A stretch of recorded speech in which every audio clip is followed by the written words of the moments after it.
ప్రస్తుతం ఆంధ్రప్రదేశ్లో రైతులందరూ కూడా తీవ్ర ఇక్కట్లు పడుతున్న పరిస్థితి కనిపిస్తుంది. యూరియా కోసం ముఖ్యంగా అటు సొసైటీల వద్ద రైతులందరూ కూడా బారులు తీరుతున్న పరిస్థితి. అయితే ప్రభుత్వం మాత్రం యూరియాకు సంబంధించి ఎక్కడా కొరత లేదు అందిస్తున్నామని చెప్తున్నా, కానీ క్షేత్రస్థాయిలో మాత్రం ఆ పరిస్థితి ఎక్కడా కనిపించలేదు. ఇదే విషయం మనతో మాట్లాడడానికి సిపిఎం రాష్ట్ర కార్యదర్శి శ్రీనివాసరావు మాట్లాడుతారు. సార్, ఎట్లా చూస్తారు సార్? అంటే నిన్న ముఖ్యమంత్రి చంద్రబాబు కూడా ఒక ఎక్స్ప్లెనేషన్ ఇచ్చారు, పవర్ పాయింట్ ప్రజెంటేషన్ చేశారు, యూరియా కొరత ఎక్కడ లేదని చెప్తున్నారు. కానీ క్షేత్రస్థాయిలో మాత్రం బారులు తీరుతున్న పరిస్థితి కనిపిస్తుంది. రైతులు ఏం చెప్తారు?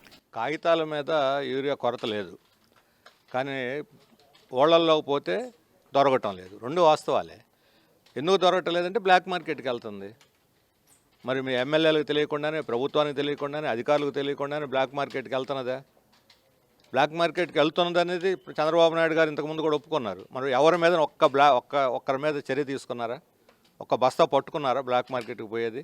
మరి లెక్కల ప్రకారం యూరియా మిగులు కూడా ఉంటే ఒక రైతుకు ఒక బస్తా ఇస్తామని ఎందుకు పెట్టారు రుజువు? ఇప్పుడు నిన్న మన కృష్ణా జిల్లా ఘంటసాలలో పెద్ద బారులు తీరుంటే వాళ్ళకి పాసులు ఇచ్చి ఒక రైతు ఒక బస్తా అన్నారు. మరి ఎందుకు పెట్టాల్సి వచ్చింది కొరత లేకపోతే? అదే కనిపిస్తుంది కదా. అందుకనే మొత్తం బ్లాక్ మార్కెట్ తరలుతుంది. దీనికి అధికార పార్టీ నాయకులకు కూడా వాటా ఉండొచ్చు. దీన్ని అరికట్టకుండా యూరియా అందరికీ సరఫరా చేయలేరు.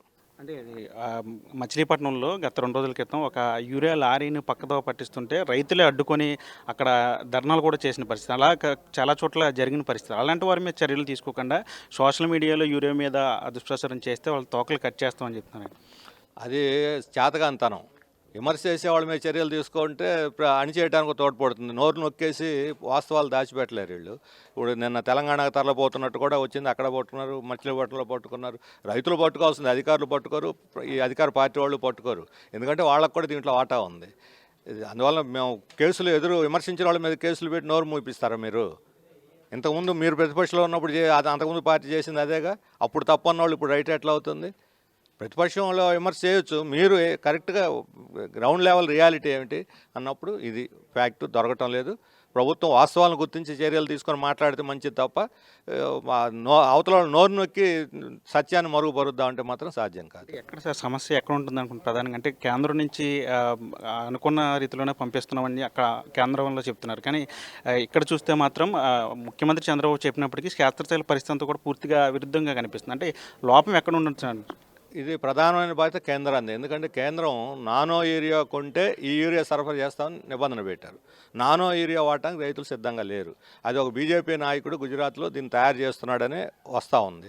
మరి వాళ్ళ పార్టీ వాళ్ళు తయారు చేసే వాటికి మార్కెట్ కల్పించడం కోసం దీన్ని ఇంతకుముందు గైడ్ కొంటే టెక్స్ట్ ఇస్తామని అన్నట్టుగా ఇప్పుడు నానో యూరియా కొంటే యూరియా అనేసరికి మొదట్లో చాలా తక్కువ సరఫరా అయింది.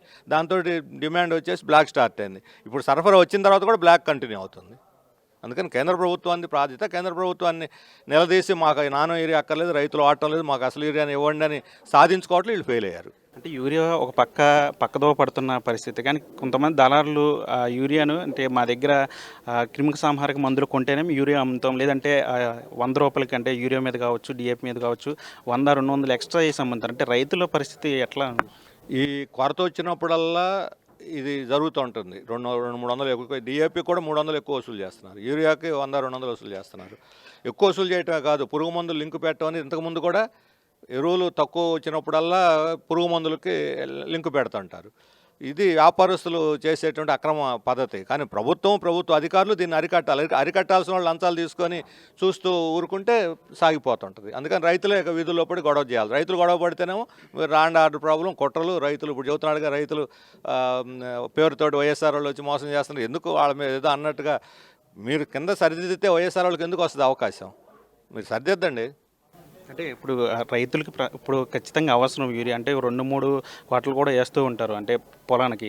అంటే ఇప్పుడు ఈ పరిస్థితుల్లో రైతుల పరిస్థితి ఏమంటారు? అంటే వామపక్షాలుగా మీరు రైతుల పక్షాన్ని నిలబడతారు? మేము రైతుల పక్షాన్ని ఖచ్చితంగా నిలబడే పార్టీ వామపక్షాలు.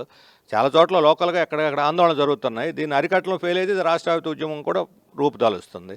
అందువల్ల ఇప్పటికే చాలా చోట్ల లోకల్గా రాస్తారోకలు, ధర్నాలు ఇవన్నీ కూడా జరుగుతూ ఉన్నాయి. ఈ ఆందోళన అన్నింటిలో కూడా మేము చురుకైన మద్దతు ఇస్తున్నాం. ఇది మొత్తంగా శ్రీనివాసరావు చెప్తున్నారు. అయితే యూరియాకు సంబంధించి ఖచ్చితంగా కొరత అయితే ఉంది. కృత్రిమ కొరతను సృష్టించే వారి మీద కూడా ప్రభుత్వం చర్యలు తీసుకోవాలని చెప్తున్నారు. మరోవైపు యూరియాకు సంబంధించి ప్రభుత్వం రైతులను ఆదుకోకపోతే కనుక ఖచ్చితంగా వామపక్షాలుగా రైతుల పక్షాన పోరాడతామని చెప్పి ఆయన కూడా చెప్తున్న పరిస్థితి. విజయ్తో మనీ RTV, విజయవాడ నుంచి. ఇప్పుడు టోటలీ న్యూ అవతార్లో జస్ట్ 5 సెకండ్స్ లో కంప్లీట్ న్యూస్. సోషల్ మీడియాల ట్రెండ్స్ కి one stop solution. Live TV app voice search option తో ఇప్పుడే డౌన్లోడ్ చేయండి లేదా అప్డేట్ అయిపోండి. యాప్ లింక్ డిస్క్రిప్షన్ లో ఉంది.